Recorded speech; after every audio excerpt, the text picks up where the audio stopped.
Hello, everybody, and welcome to another episode of Dental Operations Unpacked. I'm your host, Jake Larson, here with my co host, Clint Berry, and we have a new friend and someone I'm really excited to get to know and chat with today. This is John Hullette coming with us. We are his first episode, our first ever podcast interview. So I'm super, it's fun to be the first. Uh, we're privileged to be his debut podcast uh, experience. This will be great. It's not So, going to be the John, thanks. last, right, Jake? No, not It's gonna his be the first. It's last. not going to be the last. Exactly. So, John, thanks so much for joining us today. We're really excited to have you. Yeah, thanks for inviting me. I'm very excited to be a part of this, and hopefully I can offer some value through some context today. Yeah, it's great. John's coming from, he's currently working at Specialty Dental Brands, but his experience expands far beyond Specialty Dental Brands. He's worked at Smile Brands, Guardian, Peak, many DSOs that are doing very, very well in the space. So his expertise is well rooted in really successful DSOs, and he's played a big role in many of those DSOs. So we're really excited to learn from him.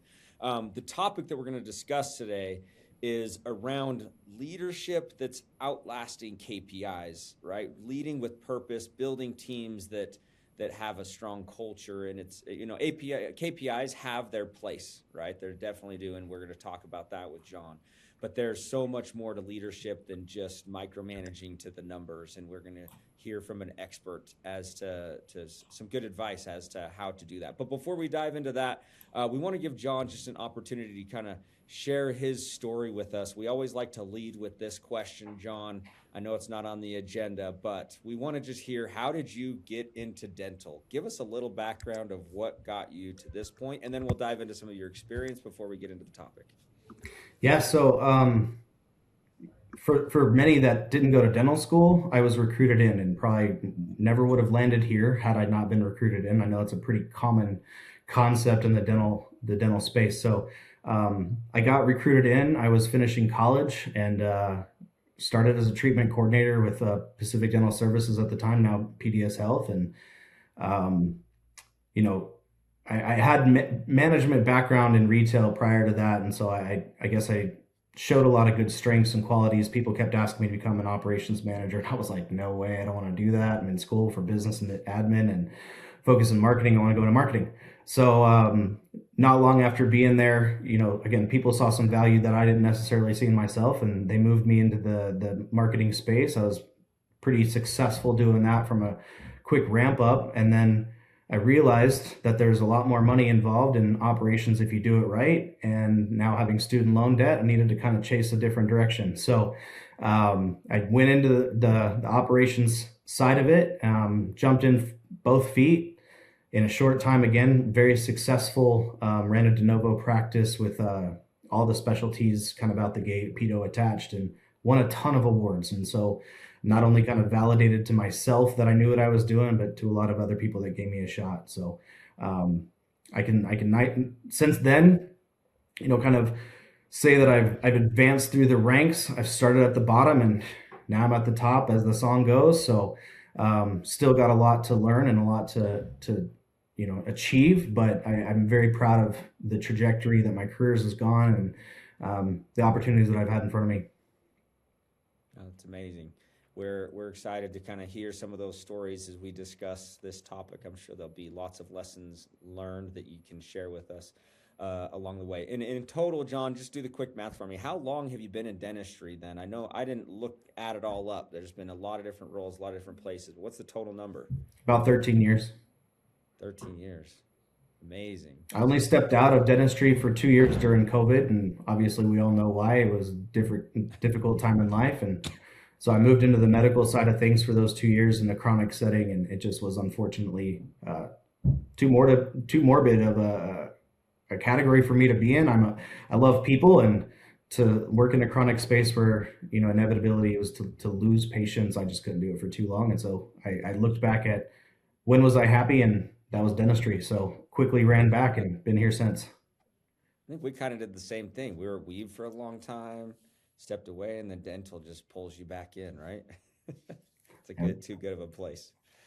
All right. Well, let's talk about this topic. Kind of frame the setting here. So, dentistry is increasingly data driven, right? More and more data is becoming available, but we see some positives from that and some negatives that people might burn out faster, right? And we may focus maybe too much on the KPIs and the lagging indicators, those numbers. But there's so much more that's feeding what the stories behind that. So we want to set this the stage here for this topic about leading with purpose and helping build teams that are outlasting, right, the KPIs. So let's talk a little bit about that. We've talked about your background and your experience. So why do you feel, John, that KPIs kind of become the default in leadership? Why is it that leaders seem to focus all their time and effort on managing just the numbers? I mean, the easy answer is, and let's be honest, you can't control what you don't measure, right? So if it's able to be tracked or it's measurable like a KPI is, um, positioning yourself with a KPI focus or strong lens, it essentially boosts your ability to kind of control the ability or control accountability and results. So it's a natural progression, right? As you get more data, you can kind of lean in and use it to pull the levers that you need. Um, but it's got its place, just kind of like you said earlier. Yeah, I feel like having led teams in different capacities before, you the KPIs tell a story, and so we want to have control over that story, so we get to the outcome that we want. So we lean into those often, and and I think we should, but I think that there's so much more, and we can't let the focus just end there with the KPIs. As leaders, you've got to have good coaching, good trust, good leadership, all of those things that will ultimately help those KPIs to end up where we want them to be. But we can't just focus on the KPIs themselves. We got to remember all those other things in front of it. So how have you, in your experience, seen or executed a focus on KPIs, but not letting that be the end all be all for you?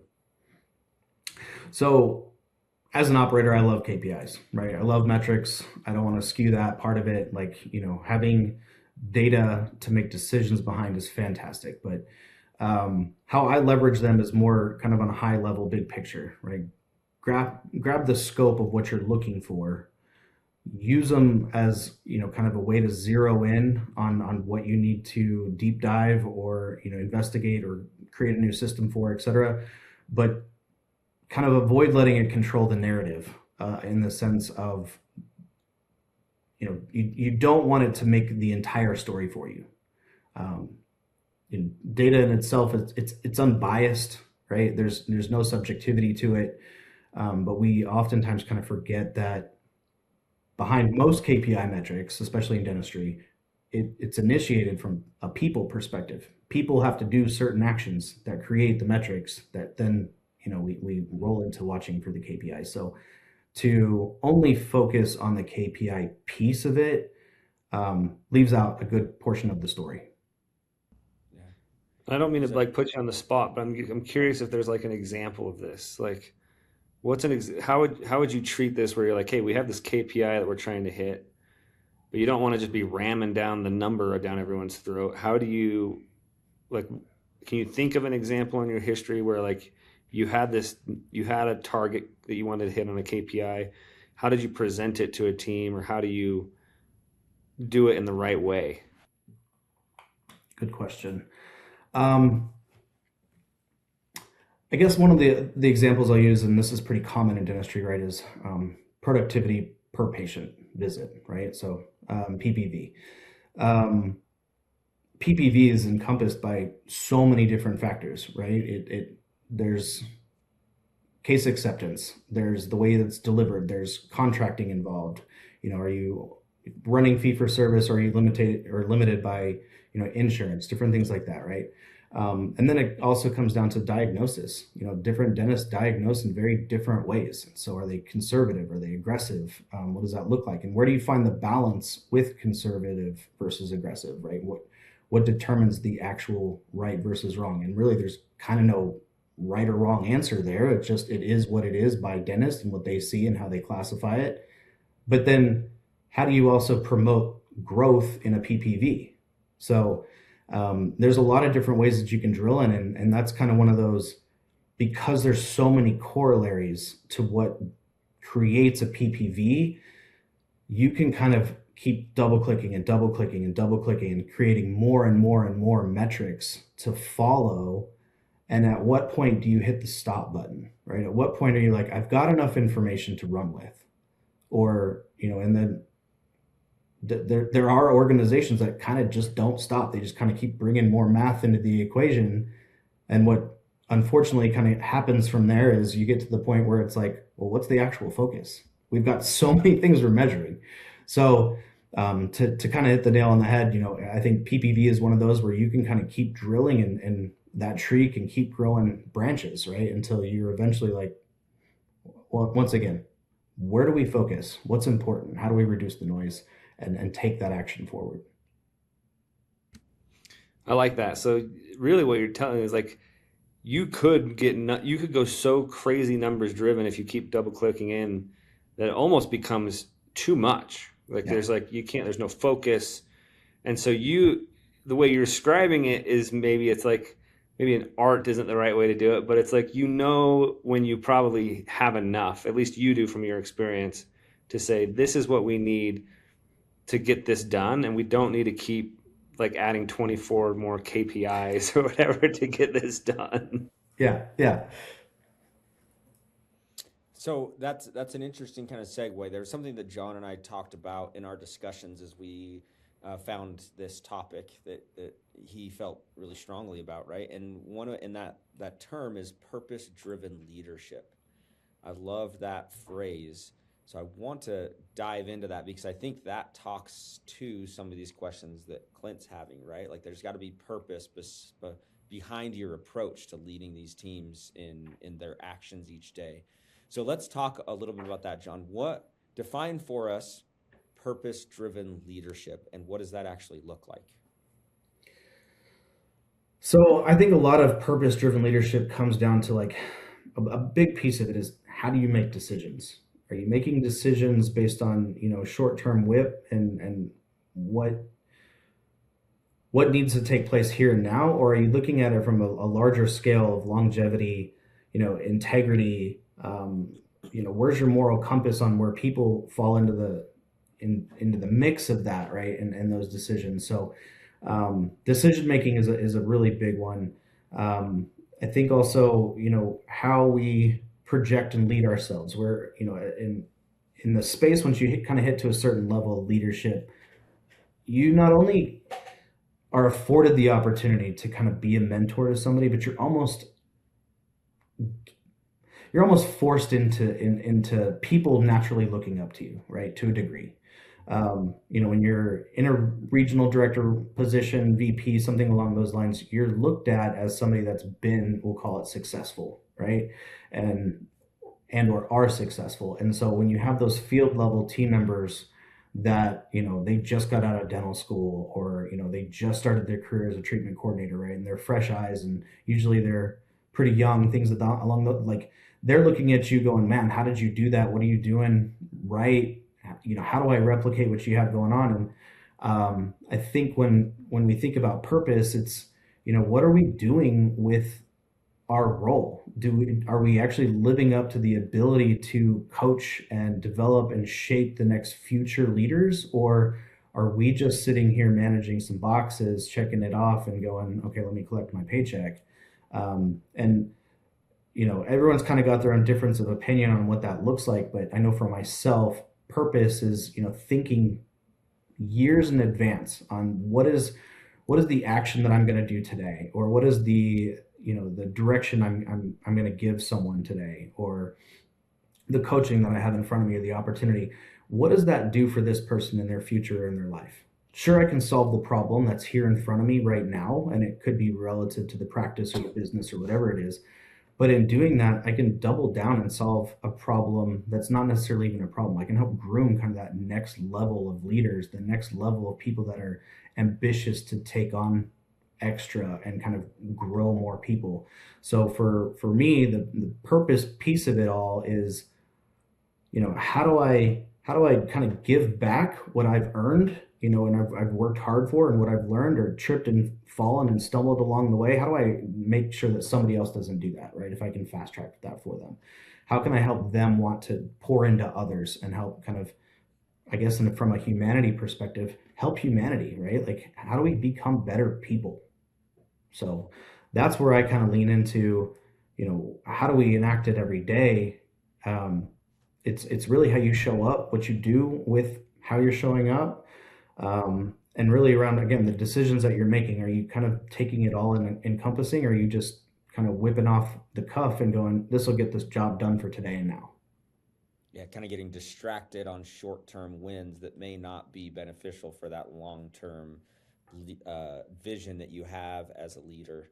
I love that approach of focus. In my opinion, some of the best leaders are those that create more leaders, right? Like they talk about a rising tide, it lifts all ships. And if you're helping other people to grow and develop and become leaders, I mean, imagine a whole organization that's full of people leading and taking ownership. I think that's beautiful. So, in your experience, John, what do you see in teams that have that sustain performance long term? Like, what's different between leaders that are getting the short wins that may just be putting fires out now but aren't having that long term vision? What's the difference between teams that have short term success versus long term success? So I guess I'll answer that by saying, it's those that are building the bench, right? Those that are creating long-term success through what they have in front of them. If you're constantly pouring into your people that you have in front of you now, and you're helping develop them, and you're helping them get better at what they do, smarter at what they do, make better decisions, more tactile, strategic thinking, all those things, right? You're not only helping yourself for the immediate, but you're also building other future leaders. So circling back to kind of what you just said, right? Like, good leaders promote good leaders. They create good leaders. If you're doing that on a regular basis, the succession plan that follows, it's beyond what you do today and now, right? If I left the organization tomorrow, but I built a bench of people, right? There's somebody that can easily step in my place, do what I did, possibly even better, right? And so and then behind them, the backfill's there, the backfill's there, the backfill's there. So you can kind of keep, moving forward without a tripped step per se.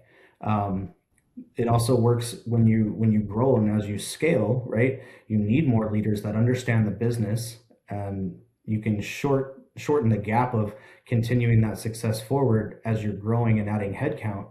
When you can do it internally, you can do it super fast. They already know the systems, the processes, et cetera. They know what works and what doesn't within the environment and the framework that you have built, and they can kind of step in and continue running really quickly. So it's all about, in my opinion, pouring into those that you have now, identifying those that are wanting and capable of actually receiving what you have to offer, right? Because not everybody wants to grow. Not everybody is, in a space where they want to be a better person. That's on them, right? Great. But when you can identify those that really want to do something different or want to have an impact and have that heart for just people and growth and love and, knowledge seeking and all those things, like, those are the people that you really spend a lot of time honing in and grooming and sharing your expertise. That way they can take the ball and continue running with it, regardless what the avenue is that's placed in front of them next. So it sounds like so much of your purpose-driven leadership is helping develop people, which I love that. I think that if there's a recurring theme on this podcast, it's like the best operators are the ones that treat their people the best, and helping develop people is like the best thing you can do. I love that so much. Yeah, to that point, and just to kind of double down on that, I don't do what I do because I want a lot of money. I don't do, because believe me, the money doesn't make up for all the stress and the chaos, right? Let's be honest. But I do what I do because I've identified that I'm good with people. I can connect with people, various people at different ages, different avenues, different backgrounds, ethnicities, cultures, etc. I can connect with people, but what I do best is figuring out how to motivate and kind of fuel the fire that's within people. And that's the part that is fulfilling. That's the part that I love doing about the job. Sure, when there's a big win on the table, for hitting a new PPV or whatever KPI that we slam dunked, like that's exciting, and that feeds my competition side of myself. But the true part that gets me warm and fuzzy on the inside is when I get a text message or a message, years later, and someone's like, "Hey, John, thank you so much for what you did. You probably didn't even realize it, but you impacted my life and blah, blah, blah, blah. Wouldn't be here without you." Like I've received tons of those over the years. And that is when I look back and like, that's why I do this. I love that so much. Yeah. So we've only got a few minutes left here. So I want to tie in the importance of KPIs, but with this balance of um, leading people with purpose, right? So let's just tie real quick, John. How would you recommend that leaders use KPIs, but don't let those KPIs define the culture, and um, and they don't we don't want people to forget about the people behind the numbers and everything that needs to happen there. So how do you let people, or what advice would you have for people to use KPIs but not let that define the culture as a leader? So I'll answer that kind of as an analogy. And I think about it like this, right? Your KPIs, I'll reference as in the analogy, the police. You can either use the police as an escort to get to your destination faster, or you can use the police to issue traffic tickets left and right for minor infractions, right? So you can leverage KPIs to get you where you want them to go. But if you leverage it in the way where it becomes, you know, something that's unattainable, or it creates a culture that you're constantly chasing more KPIs, you're constantly chasing perfection in multiple categories. At the end of the day, it slowly starts to get to the point where it's like, well, when does the expectation for improvement stop, right? When is it ever good enough? And so you have to kind of figure out where to leverage the KPI. So where I say, again, use the police escort, use the KPIs to get you where you want to go faster, but don't let it be the reason why people don't want to take it and run with it, right? Don't let it burn the ambition. Don't let it burn, their want to do better or more or learn. When we use it in that aspect, it kills what we're actually going for. Don't walk around with the stick and hit people to get their KPIs. Is that what you're saying, John? Sounds so simple, right? But far too often is that the case in corporate dentistry, and it's unfortunate. Yeah. Yeah, they are a mechanism to help coach and guide, right? To measure progress, and ultimately, as I'm listening to you, that's what I'm hearing, right? You want to use these KPIs as a tool to help people have direction, but then measuring it and coaching them along the way so that they can become the best that they can be, and not be punished for it if they don't hit it every single month or whatever the Yeah. number is. So really, really good stuff. It's interesting. Clint nailed it on the head. We hear the top operators out there make this a focus, right? Culture is so important, something we're passionate about. So it's really fun to hear this this kind of recurring theme that people come from different angles and different organizations, and it's so important to take care of your people and invest in them. So John, we've only got a couple minutes left, so let's do this to wrap up. From all this discussion and all the thought and preparation that you've put into this episode, what would be one takeaway that you would want other operators to leave with after hearing this conversation? What's the one takeaway or one thing that they could implement today that would help them have more of a purpose-driven leadership approach rather than as Clint put it, walking around with the stick of KPIs? smacking people around. Yeah, I'd say shift from the mentality of what needs to get done to who's carrying what and why does that matter, right? Because then it gives you the framework of where to lean in, how to support better.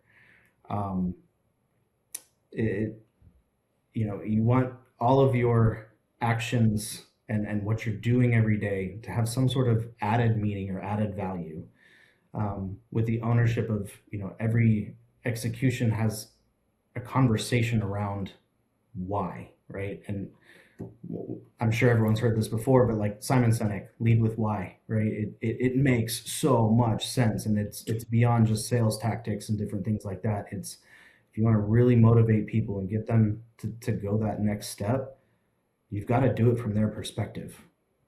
And if you can do it from their perspective and walk it backwards to hit the target, you'll hit it almost every single time. You'll help yourself, you'll help the organization, you'll help that person. Such good advice. Well, John, thank you so much for spending some time with us, for sharing your knowledge and experience. We really do appreciate it, and I'm confident that there is an operator that's going to listen to this and be like, that resonates, right? I'm getting a little bit too sucked into leading with the stick and measuring that, and just focusing on KPIs and forgetting about everything else and having more purpose in their approach. So we really appreciate you joining us. Thanks everybody for listening today. And as always, we invite you to like this, subscribe to it, share it with other operators so that we can continue to build a community of operators, lifting each other, supporting each other, and making the industry better as a whole. So, John, thanks again for joining us. We appreciate it, and we'll talk to you all or see you all in the next episode. Thank you.